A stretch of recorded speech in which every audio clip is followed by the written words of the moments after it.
Best of R / Tales from Retail episode 34. So I work at a store. I like my job and I enjoy working the register. However, there was one group that left me wondering. What the hell? So it was a normal day. I worked at the register checking people out. That was until this group of 4 people, which I assume was a mom, dad, daughter, looked about 22, and her friend. They walked up to my register and just kind of stood at their cart and stared at it for a good 2 minutes while talking to each other. Me, whenever you're ready, I can help you. Eventually they placed their stuff on the counter and I do my job by scanning the items when, Mom, wait. We wanna pay for this stuff separately. Me, no problem, thank you, next.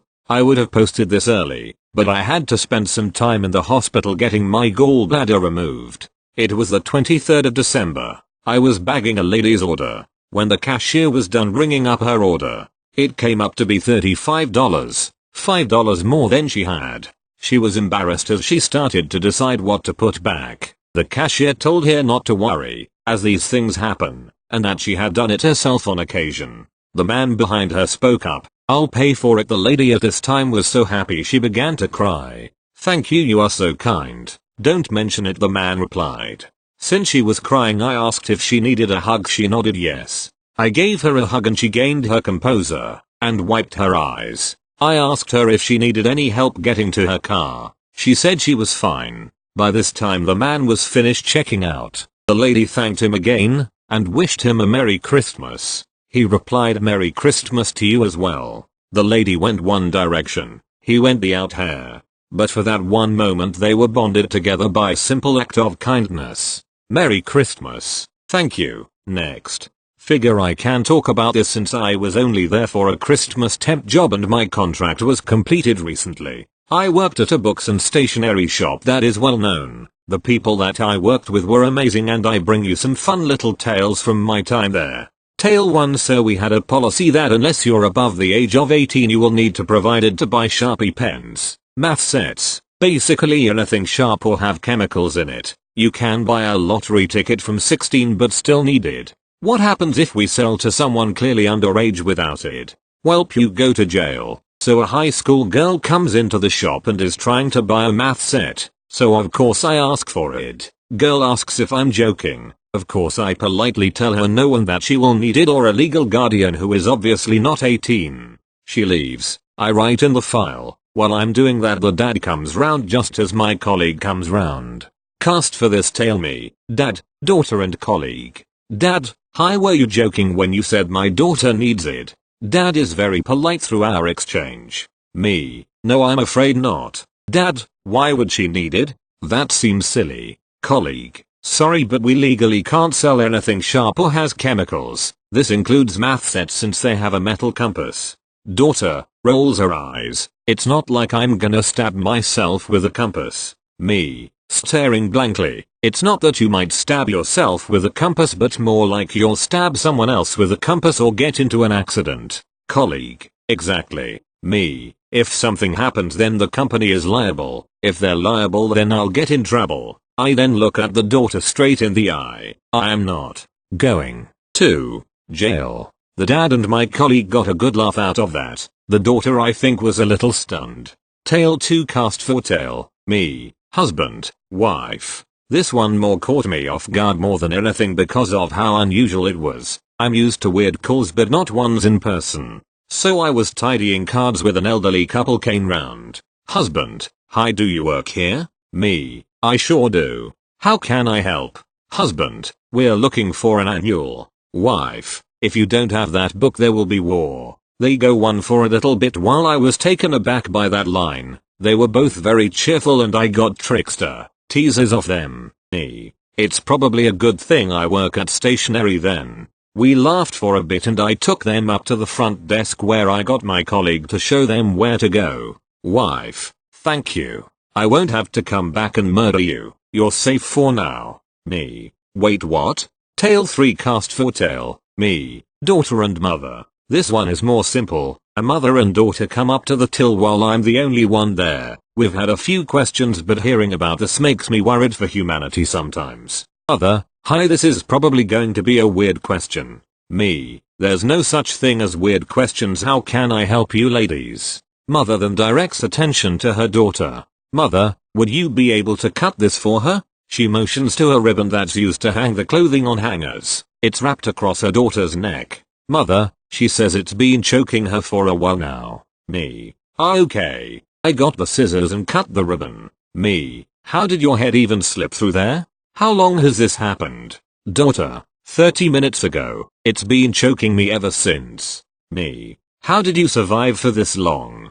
We then proceeded to laugh about it and made some small talk. Thank you. Next. I work at an alcohol retail store and this is one of the best of many instances of people pushing the bounds of logic and common sense. Also my first time posting, so sorry if I don't post everything correctly. Customer, hey, I have a question. Me, yes, how can I help you? C, points at generic Irish whiskey. Yeah, so why are there 3 different prices for the same product? Me, what? C, yeah, I noticed that there are 3 different prices. Why would you charge a different price for the same thing? He almost seemed proud of the fact he had discovered our secret or something. He had a smirk on his face the whole time like he was the smartest person to have uncovered our deceit. Me, pointing at 3 bottles of obvious size difference. Well, there are 3 different sizes of generic Irish whiskey, so we charge a different price. Even though it is the same product, there are different amounts, so we charge a different price.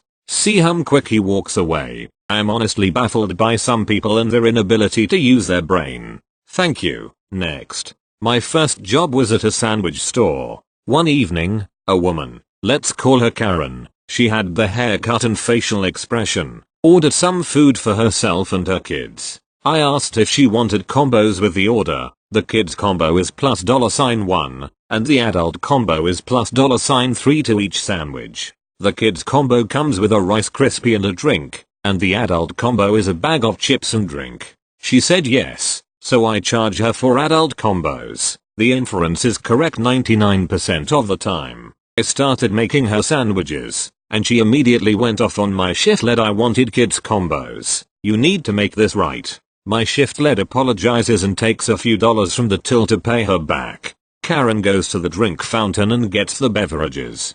Before grabbing an armful of chips and unloading her bounty in her car, she didn't pay for the chips. She got a refund for them, but helped herself. I confront her when she came back for the sandwiches, but she insisted that this is what I always get. I just passed the sandwiches over the counter and let her go. I didn't have the patience to convince this woman that she was stealing. Some things are just beyond my pay grade. Thank you. Next. At my store, we occasionally get people trying to get their money back for free when they have very clearly purchased a perfectly good product. So, one of the girls I work with, workmate, WM, worked a Sunday shift where a customer, C, purchased around $90 worth of stock, which is a relatively large spend for our store. Our average sale is around $30 as we get a lot of kids. Anyway, WM remembered that customer because she spent a lot and was the only person that day to use an Amex card that day instead of FPERS/Visa.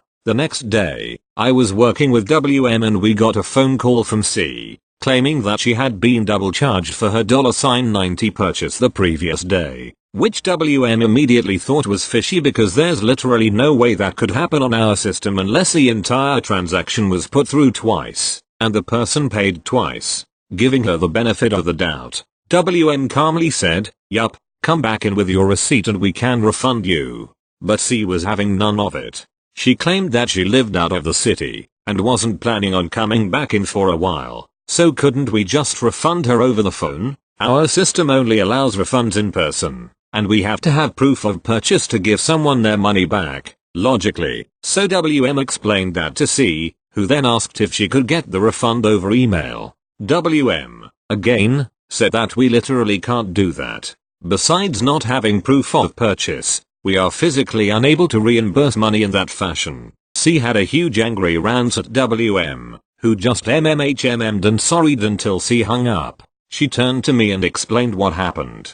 We looked up the transactions from yesterday and found a digital copy of her receipt, as well as a transcript of every transaction from the day so we could pinpoint when she came in and what she got. Shockingly, there was no evidence of a double charge. When WM was away on break, I got a phone call from C's friend, F. F angrily told me that C had been double charged, and she was told she would have to come back in to get a refund, and she's not planning on visiting City anytime soon, and is there nothing else you can do? I calmly told her that we aren't able to process refunds digitally or over the phone. I also explained that we looked up the purchase and had absolutely no record of a double charge, which we can show her when she comes in. Unfortunately, because we have no evidence of an overcharge on our end, I told her that we would need both a receipt and a bank statement to show us that her card had been charged twice from our company on the same day. If they could do that, we could happily refund. If not, they would likely have to contact the bank as the error seems to be between them and the bank, and not our system.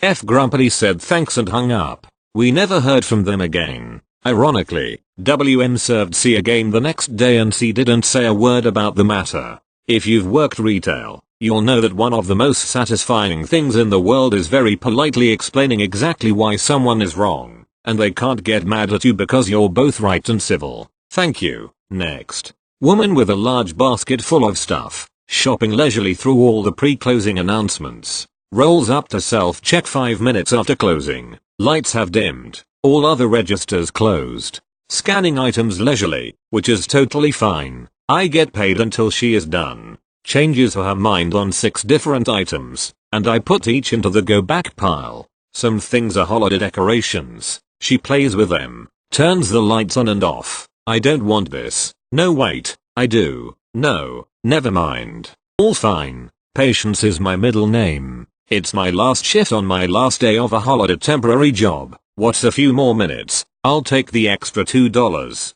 She scans a knitted hat and discovers it is snagged. Says, this hat has a snag, would you run and get me another one? I can't leave my post, and I'm looking around for anyone else. It's now 10 minutes after closing time. Everyone is off doing their final tasks. I didn't actually have a chance to say anything before she lost her fucking mind and screamed at me to get some help up here. What's wrong with me? Can't I answer her? I am now not answering because I'm biting my tongue, but I managed to say I can't leave my post, but she can go get another hat if she wants. She huffs off and comes back with a replacement hat, and having had 5 minutes to think, she unleashes another tirade at me that I owe her an apology for the terrible customer service, etc. I don't know what all. I manage an apology but say, I was trying to figure out what to do because there isn't anyone else around to help since IT's after closing. This sets her off again. She is now letting me know she will be taking the survey on her receipt and reporting my egregious conduct.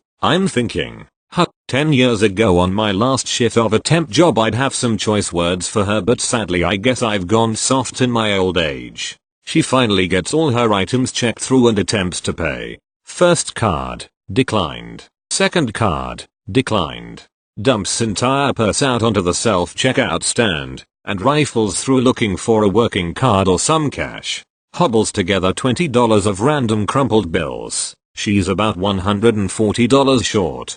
Gets out smartphone and attempts to call bank. It's 11:20 p.m. I put some strict limits on my card to prevent fraud. Guess I need to raise them. Funny, no one at the bank is working since IT's after closing for them too. Attempts to up her card limit online. I'm still silent, hopefully smiling, but it might have been changing to a smirk at this point. And I'm still getting paid. I did offer to split the payment across her cards if that would help, but she waves me off. Finally, after some lame excuses why her cards aren't working, she asks us to store her basket of items and she'll come back tomorrow and pay. At this point my manager has joined the scene wondering WTF is going on here, and later I find out they overheard her whole initial tirade. They roll her basket to customer service and promise to hold on to it. Hopefully no one adds or deletes anything from her cart. Wow, that would suck, huh? I'm sorry I won't be there tomorrow, and I'm sorry for my co-workers who have to deal with her. Thanks Ashley, for a spectacularly memorable ending to my holiday job. I have to say, in my couple short months of this job she was the only negative or irritated person I encountered, so I consider myself lucky. Karma was all my manager had to say about it. Indeed.